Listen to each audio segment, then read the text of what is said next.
Welcome. This video explains the basic format for a references list page in APA style, 7th edition. To learn how to format different types of sources in an APA references list, please review the other videos in this series. You can also visit the Excelsior University Online Writing Lab or the Purdue University Online Writing Lab. Let's dive in. Your references list page should be a separate page at the end of your paper. Even if there are only 2 or 3 lines on a page at the end of your paper, the references list still needs to be on a new separate page. Your list should have a page number, just like the rest of your essay. It should also have 1-inch margins, just like the rest of your paper. The word references should be bolded and centered at the top.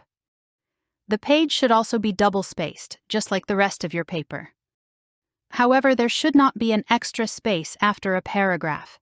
Be sure to double-check that you do not have an extra space after a paragraph, because it is the default setting in many versions of Microsoft Word. In APA style, the sources in your references list are listed alphabetically, not in the order in which they appear in your paper.